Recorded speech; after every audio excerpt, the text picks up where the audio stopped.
Non-stop Vikings talk. It's Purple Daily on Score North and ScoreNorth.com. Purple Daily, presented by Surly Brewing Company. Well, it looks like they've certainly beefed up the defensive pass rush, the front side of the defense, so that's a good spot for this defense to be in that division. And look, there's a real opening in this division. Aaron Rodgers has got, a couple of years left in Green Bay. Detroit, we don't know who's going to be the long-term quarterback right now. Chicago are waiting for Justin Fields to develop. So the division is not exactly the AFC West right now. It doesn't seem to be going into the season. And Minnesota made some strong moves. I think it's a time where everybody's getting used to each other. Right. Kevin's seeing how Kwesi works. Kwesi's seeing how Kevin works. The organization is seeing how each work. Everybody's feeling each other out. And they go from there. But you have to like what they've done so far. There he is. I believe he's now the $10 million man, Adam Schefter, on Vikings Entertainment Network. Is that what the deal was? Shefty and Woj going back to ESPN, and I think I saw that he's making like $10 million now. So between Aikman, Buck, Shefty, and Woj, how many people do we have to be prepared to be let go on some like arbitrary June day from that company? Oh, like to make up for their salaries? Yeah. Bob, the production assistant. Those four alone. Really going to save a lot. Yeah. That's what the problem, though. Yeah, it's like June 5th. We're letting most people go. Yeah, dude. It's they always have these big rounds of layoffs. So we got to let 120 people go because Stephen A. Smith's contract is coming up. Yeah. Sorry, Stephen A. You're going to be the camera operator too. So just when we throw it to a clip, just go change the camera angle. All right, this is the Purple Daily Reads the Comments edition of the show here, presented by Surly Brewing Company and TCL, one of the world's best-selling consumer electronics brands. They have a new lineup of award-winning TVs delivering the most entertainment with stunning resolution, all at an affordable cost. Enjoy more of the things you love with TCL, where we just take your comments, questions, concerns, critiques. You can hit us up on any platform, but we just hit, I believe it's almost 10,000 Instagram followers on Score North, so thank you guys. We just hit 5,000 TikTok followers on Score North. Thank you. You can also hit us up via the Score North app, the quick message tab. Let's start with this one. Judd's the TikTok star of the group. He is. Kids love the talk. I was doing the Dante roll. Kids love the talk. The kids love the talk. You kids love the talk. I'm doing the Dante roll for you. Look it up. So Jake Ward via the Score North app says, longtime listener from Idaho, love the show. Thank you. My question is about expectations. My opinion personally, I think management and coaching staff expect to be competitive this year. But if there's a Super Bowl window, it will be 2023. That being said, what should a realistic expectation for fans be for the 2022 season? Playoffs, winning the division, Super Bowl? What are your thoughts on how many games you're expecting the Vikings to win, especially with their upcoming schedule? I'm going to add this from Skull Doctor via Twitter. Weak NFC. You absolutely have to talk about the QB schedule that the Vikings are set to face in 2022. It doesn't scare you at all. They could actually get a pretty good bump in 2022. We haven't done this yet. And the order of the schedule comes out in like 6 weeks. Yeah. You guys want to here's what I'd love to do. Let's go through, let's not pick the schedule necessarily. Let's do it this way. Let's fire up the music. Okay. Let's go through. We know who their opponents are going to be. Yeah. So let's go through all their opponents' quarterbacks and tell me how many times the Vikings are facing a quarterback that you think is better than Kirk Cousins. And we can all we can do a consensus. All right. Fair.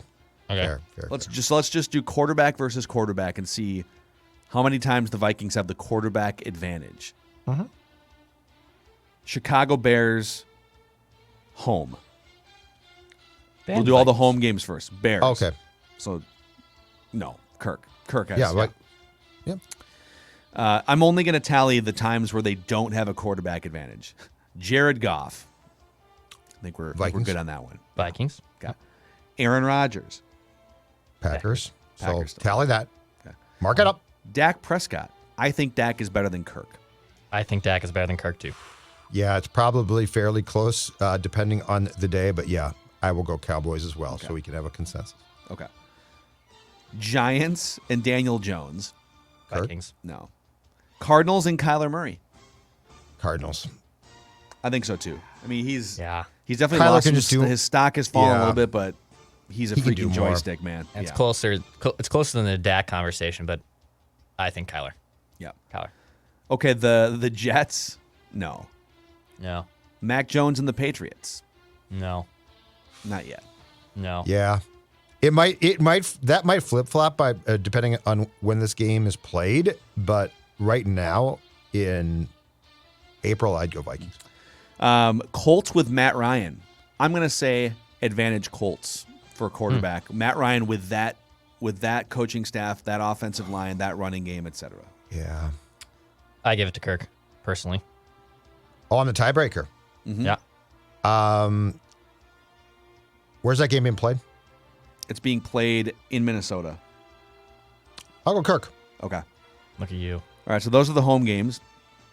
Now the road opponents. So Bears and Lions again. Justin Fields and Yeah, it's Jared not Goff. going to change. Yes. And Packers won't change either. Packers. Okay, so we're gonna give the Packers another nod here. Eagles on the road. So Vikings on the road at Philadelphia. With I'm going to Jalen go Hurts. Kirk because I think Kirk too.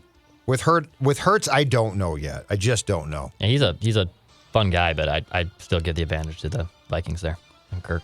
Washington with Carson Wentz. It's a road game for the Vikings, but I'm Kirk. Give me Kirk. Yeah. God, I loathe Carson Wentz. Saints with what? Jameis Winston right now? Kirk. That's on the road though. I'm going with Jameis. Okay. Wow. On the road, I'm going with Jameis. It's close, but to me, in that building, it can be tough. So I'll go Jameis. I'm going Kirk. Dex, you're the tiebreaker. Kirk. Okay. Kirk for me. All right. Buffalo Bills and Josh Allen. Okay, keep going. Josh. Advantage Josh Allen. And then Miami Dolphins and Tua. Tua with some more weapons now, but yeah, give me Kirk in that case. I'm not a big Tua guy. So this 1, point. 2, 3. I just want to make sure I got these. 1, 2, 3, 4, 5, 6, 7, 8, 9. Wait, home opponents. Is that accurate? 1, 2, 3, 4, 'Cause 5, nine at 6, home, 7, 8 on the road. 8, 9. Yep. 1, Yeah. 2, 3, 4, 5, 6, 7, 8. So 5 times in 17 games only. Yeah. The opponent has what we think is a better quarterback. In a couple of these, like Dak Prescott, that's probably debatable. We this show think he's better. I think, if you pulled everyone outside the show, it might skew toward Kirk. So that's kind of coin flippy. I mean, the ones that are just definitive are Aaron Rodgers twice and Josh Allen. Yeah. And then Kyler Murray, first half of the season, Yep. probably a yes, Dak Prescott. So when you look at the schedule through that context, how does it change your perception of what this team can do? Pressure goes up, right? Like the pressure increases. The win total should go up too. Yeah. You know? Yeah. I think that this team, and I think that we've discussed this, and from my standpoint, I've made this clear. I think that this team could sneak in as like a 6 or 7 seed. I don't agree with Mark Wilf. I don't think that they are going to beat out the Packers with the current construction. But that being said, can they get in? Absolutely. And yeah, when I look at that QB schedule against, they should be good. They should be good. Let's see here. Lane Lyseng via the Score North app says, I have a prediction. As I see the Packers roster self-destruct because they're overpaying Rodgers, I think the Vikings sweep the Packers this year. Oh, wow. I'd be a little careful I can't thinking do the that Packers again. are cooked just because they've lost I a did that couple key last year. players, but they're still led by Rodgers, and it doesn't feel like the same vibe. I don't think they're winning 13 games anymore, but I would be careful crowning the Vikings until they prove it, but we'll see. The last 2 years, I have declared the Packers dead. Fool me once, shame on you. Fool me twice, I forget. Can't get fooled again. Fool me 3 times, can't get fooled again. Yeah. I'm done with that. I'm Fool me done 4 declaring the times. Packers. Yeah. I'm done declaring the Packers dead. Tommy Litz via the YouTube comment section. Purple Daily, where 3 Packer fans criticize the Vikings every day. Whoa. That's not true. There's only 2 Packer fans on the show. I don't want to work. I am a Bears fan. Okay. I would bang on my drum all day. How do you found out? Hold on, I'm going to Lambo leap right under the table. Hey. No. No, don't do that. Those are very expensive studio Yeah. countertops there. Or Okay, be kidney careful. table from 1989 is expensive. Gabe Lucas via the Score North app says, for my mental health, I'm going full homer this season. Kirk is the GOAT. Load up some Surleys. Draft Sauce Gardner and send me one before I die shirt. Stock's going up. So I think that's the way a lot of people are choosing to approach it, which is, all right, whatever. We'll run it You back. know what? Good. Let's go all in mentally. And I don't blame see the what fan happens. base for that. You know what? What the hell? Why not? Okay, Dustin is a loyal listener. Dustin Swenson via the Score North app, and he has a problem with the tone of one of our shows this week. He says, on the cap is a myth rant from earlier this week, which I think I went on that rant. Yeah, where's Phil Mackey? How's you? So you said people who say the cap is a myth need to be slapped. I do think I said that. I didn't mean physical violence, but I was referring to the Will Smith thing, whatever. He said, "Okay, I mean we're 16 million over, but we just signed people because the cap is real. The Saints were 70 million over, and they made moves to where they kept a majority of players and are under the cap. In your own words, put that in your pipe and smoke it. Because I'm one of those people that you say should slap myself." Uh-oh. That pissed me off today. I'm not unsubscribing because there's no time for petty BS. I don't always agree with the show's point of view and statements, but as a member, I always have shown you guys the respect and thought that was the code. So that said, I'll take a page from the Wild GM. No time for petty BS. It's about bleeping winning. So it sounds like you guys are maybe being poor sportsmen. Listen, Dustin, the cap is preventing the Vikings from bringing in better offensive linemen. If they had more money to spend, and yeah, there's ways you can manipulate. No one ever said they can't sign players. That's never. I don't know where that comes from. Like people, but you threatened violence. They signed Patrick Peterson. But you woke up that day and chose violence. Yes, you did. And Dustin's got you on that. It's true. I did. Like, so you've Dustin, got a listen, dog man, now. we appreciate No you violence. listening to the show. I didn't mean to actually inflict physical harm on you in any way, but the salary cap does matter. It does matter. And the Vikings have found that out in the past few years. They just need a better offensive line. Well, they went to the scrap heap because they don't have enough money. It's part of the problem. Jesse Davis was the answer at right guard, apparently. So sorry, Dustin, if I, threatened to physically harm you. It wasn't my You did. You woke up that day and you chose. You and Will Smith both chose to slap. Richard in San Diego via the Score North app says, I hope all is well with you guys and those close to you. I enjoy rooting for and analyzing Minnesota sports teams. I'm a little short on folks to share my thoughts with. That's why we're here. My ideas probably range from moderately reckless to reckless. I'm really happy with our new head coach and GM in terms of who they are as people. It remains to be seen how well they do as decision makers. I'm willing to give them some slack. I'm not going to be shocked if the Vikings take a quarterback with the 12th pick. I'm guessing there is about a 55 to 60% chance of this happening. I would be totally comfortable with them going after Malik Willis, Sam Howell, or Desmond Ridder. I will be crushed if they take anything other than quarterback, wide receiver, corner, or possibly edge with that first pick. What percentage chance do you think they take a quarterback this year in the first round? Because I think it's 0, but yeah, 5. I don't know. Yeah, I think it's very, very small. 2. I'll say Non-zero, 2. as our former friend, Well, as our friend Derek Wetmore used to say. Well, I mean, yeah, they could, with the commitment that they made to Kirk, it would be shocking. Because the whole purpose in taking one is to have that contract. Yeah. And it would be down to 2 years and then the 5th year option if you took one. So 2% in my opinion. Yeah, it's But I mean, 55 to 60, cornerback, man. That's edge, yeah, I could easily see that. What about wide receiver? What if one of these dudes? I mean, there's some wide receivers in this draft. Yeah, KJ I think Osborne's your number 3, but I'd be surprised if they took one in the first round. I wouldn't be surprised if they took a Friday, a second or third round. okay, because we don't know. Maybe they look at KJ Osborne and say, "Oh, that's nice," but Right. we can get another dude in here. Well, and do they like Amir Smith-Marset? Because he's got speed. yeah. He could definitely intrigue them. Michael via the Score North app says, I crack up hearing you guys say you're going to the liquor store for your beer. Here in New York, liquor sales only sell wine and hard liquor. Beer we buy at supermarkets, convenience stores, or a beverage center. Sadly, I have not been able to locate any Surly as of yet. Ryan Ludwig via the Score North app says, hello from Tulsa, Oklahoma. I discovered you guys through YouTube about a month ago. Thank you. And I'm hooked on Purple Daily. I'm very glad you guys provide insight on the Vikings that's not always 100% positive.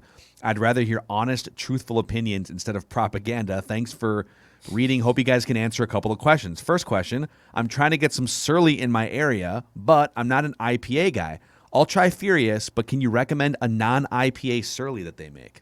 Dex, go ahead. Yeah, I mean, I love the Furious, and to be honest, a Furious on tap is amazing. But I get it. IPAs are heavy and they're a very distinct beer. I would recommend the Hell if you like something more lighter, which is, I believe the Hell is a lager or a pale ale. So it's a lager. It's a lager. Yeah. So it's a little lighter and it's easier to drink. I also, and this is only in the tap room, but the Warp Zone is like one of my favorite tap room exclusive beers at Surly. I love going with that one. And then the Supreme. The Grapefruit Supreme. I proclaimed on Purple Daily last week that I was on a mission to find one because our friend Dave said to drop some tequila in the Surly Supreme, which is just combining all my worlds into one beverage. And I have yet to report back on that experiment, maybe for a good reason. But I would recommend the Supreme or the Surly Hell as other options if you're not as in the heaviness of an IPA. Hell is good. Look at me. I really should point. Yeah, I'm shocked that you know so much about beer and liquor. Dave, you hiring? Fruit forward guy, man. The Grapefruit Supreme. All in on the fruit forward. Hey, so there it is. It's just about that time, right? Look at that. Getting towards spring and Declan summer. doing Judd's reads for him, too. That was good. Well, no, he just went through a list. It was better than that. Like, that was a life experience. That was fantastic. I'm proud of my sports son. Nice. All right. So the second question here is, if this season turns out like the last two, no playoffs, second half collapses, etc., do you think Kevin O'Connell and company will do a complete rebuild in 2023? No. I actually think they're committed to trying to compete for the next two seasons. And then the rebuild would be 2024 if there is a rebuild. Mm-hmm. Yeah, the Kirk contract, right? I mean, everything revolves around, I think, that contract. Yep, and you can't trade him unless it's ironclad. He has a full no trade clause. So if he wants to play in Minnesota, then you've got him through 2023. I think that there is a, realistic or not, internal expectation that this team is not going to really be down. That they're just going to continue to cruise. Mm-hmm. Feels like that. Joseph Jude via the Score North app says, "Hey, all Vikings fan from New York here. A lot of New York Vikings fans chiming in this week. Question that might spark some interesting discussion. I've never seen the state of Minnesota in my life. My dad had the pleasure of getting to go there for a game in 2017, but besides that, I come from a large family of Vikings fans that have never come close to a Midwestern state. This has caused some various vitriol for me. Many of my Vikings, Bills, and Jets friends and family like to tell me I'm a fake fan for not following a team that represents my state. Of course, I ask the Jets and Giants fans that live in, if they live in New Jersey, which makes them quite upset. Yeah, idiots. I like that turnabout. Here's the thing, though. My connection to the Vikings, I feel, is more unique. My great uncle was a massive Fran Tarkenton fan when he played. When Fran returned to Minnesota, he loved the player so much he chose to follow him to the Vikings, brought his fandom there. I feel a unique connection to the Vikings, and they are far and away my favorite team in sports. So with that, my question is, do you feel that fans from outside the state of Minnesota aren't true fans? And also, what Minnesota experience could us out-of-state fans do to really embrace the Vikings spirit? Besides drinking Surly, he says.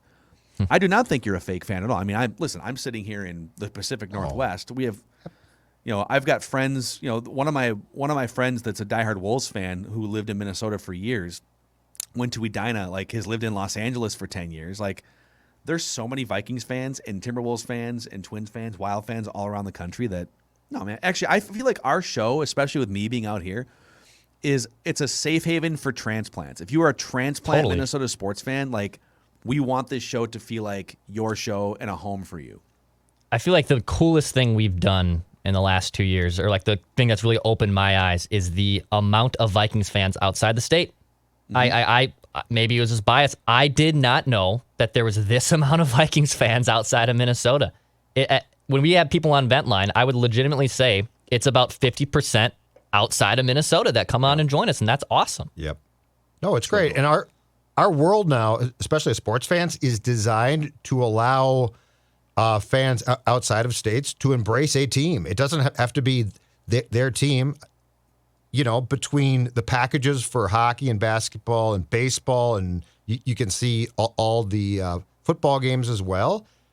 That's how our world is designed. That might be the dumbest thing I've heard. If anybody says, well, if you're, I live in New York, you got to be a Jets or Giants fan. That's complete nonsense. And I love the fact that his great uncle was a Tarkington fan and followed Tarkington back here. That's awesome. Yeah. I would say this. So the first thing that comes to mind, what can you do as an out-of-state fan to really embrace the Minnesota or Viking spirit? This is more of a Minnesota thing. Go get a giant frozen pizza. If you can find Heggies, awesome. I think that's more of a Midwest thing. Jack's, whatever it is. Go throw that thing in the oven, 420 degrees for like 13 to 15 minutes, maybe 18 if you want a little crispier, and cut that bleep into squares. That is how you eat a Minnesota pizza. Cut that bleep into squares. Love me some square cut pizza.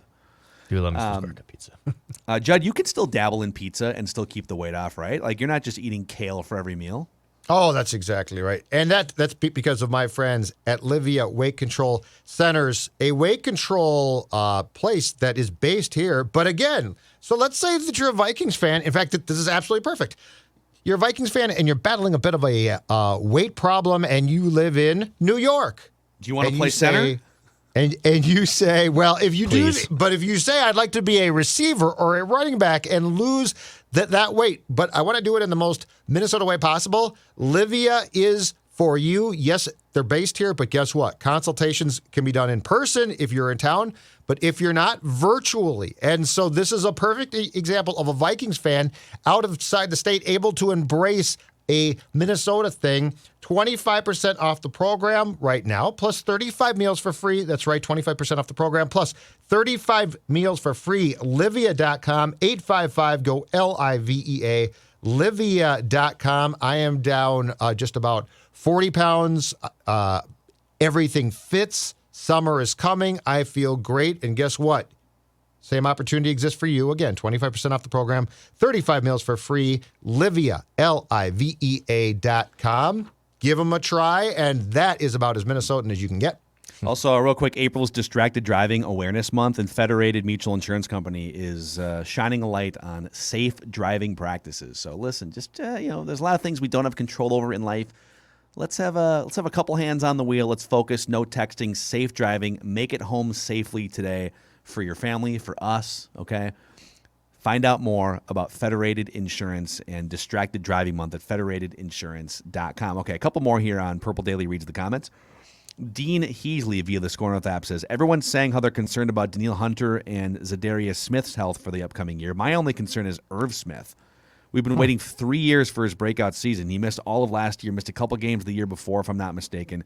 Do you guys think people are worrying about the wrong players concerning health? I mean, I think you should be worried about all three of them. But Very interesting. Yeah, like Irv Smith is kind of a forgotten figure here. You know? Yes, and so if I had to rank them in order of panic or who I'm concerned about, I would actually go Zadarius 1, Irv 2, Hunter 3. Because his things are more fluky now, right? It's not like his neck got hurt again last year. So I would probably put Irv second, and that's a great point. Because Irv Smith, as we've talked about a lot, was, in our opinion, poised to have a big year, knee problem. I would put him too. The Zadarius Smith back thing still scares me the most because the guaranteed or lack thereof cash in that contract certainly indicates a concern about his long-term health.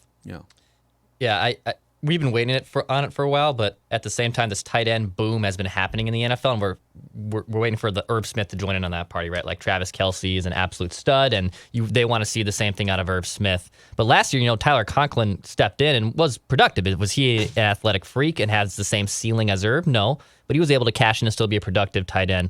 I hope Irv Smith does finally break out this year. It'd be great to see. Yeah, I think he kind of fits into like this offense that KOC is going to install isn't going to be super tight end heavy like maybe the Kubiak offense is meant to be, but there's definitely still a place for Irv Smith, who's more of a tight end wide receiver hybrid. I feel like with his speed, I think it's a mismatch offense, as they say, right? Let's create the illusion of complexity, make it look like we're doing a lot of things, but really we're just looking to take advantage of matchups and use a lot of the same concepts with different looks. So there's matchups you can create that lean Irv Smith heavy within the preparation process. So, and then JJ DeMarais on Twitter, Mackie, you don't speak truth. The Vikings are expected to win 9 games before the Pat Peterson signing. Add in the draft, it should be 10 by the start of the season. We are now a playoff team, and anything can happen in the playoffs. Listen, whether I'm speaking truth or not, I don't know. Wilf. But yeah, Mark Wilf said whenever it was at the owners' meetings, you just got to get into the dance, and anything can happen. Can anything happen? Were the Eagles going to win the Super Bowl last year? They got into the dance. Anything can happen. I mean, I get that the Giants beat the Patriots one time. That's what they saw. But if the goal, we keep saying this, but the goal isn't win 9 or 10 games and then see what happens. That's not the blueprint for winning a Super Bowl. There are outliers. Definitely. You can find me examples for sure of 10-win teams that got hot. That exists. But you shouldn't be building your blueprint around outliers. And so listen, I'm aboard. I'm following this train here. But to say that anything can happen in the playoffs, I think that's wrong. In hockey, maybe. Not in the NFL. Yeah. This show has a different view than many about how to at least put the recipe together to have potential success. I think it's that simple. Yeah. Dex, do you think anything can happen in the playoffs? Not in the NFL. No, I really don't. The examples that people are going to use, obviously, are the Ravens and Giants. But, I mean, perennially, the last few years, it's been the best. The teams that we thought would get there have gotten there. I mean, yeah, Joe Burrow and the Bengals got to the Super Bowl. That was awesome. But the Rams were able to pull it off. And the outliers are those Flacco and Giants years where that's a dartboard throw, dude. And you shouldn't be clinging to the dartboard throw. The randomness of that is not where you should be putting all your mindset. Well, look, it happened once before. Yeah, it happened once before. But that's not how this team can win a Super Bowl. And that's not how you should be looking at it. Like you're telling. So I'm just looking at the teams this year. So you just get in, anything can happen. I think the Steelers got in. Were they going to win the Super Bowl? Right. Well, the Raiders got in.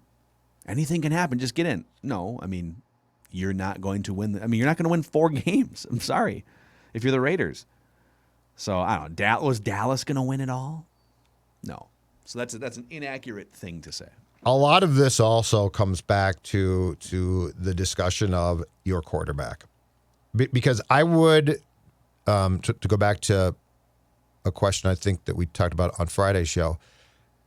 If you replace Kirk with Russell Wilson or with a quarterback who we trust more, do I think you've got a better chance? Yes. Perfect? No. But I mean, flat out, I'm not going to budge off until I'm proven wrong. I'm not going to budge off the fact that I don't think that if Kirk gets into the playoffs, right now, his bar for what was successful is 1 playoff win. That's what we point to. He beat the Saints. Oh, how did the San Francisco game go? Oh, he beat the Saints. Yeah. So, but now you're being negative. But now you're being negative. But it's my job to be.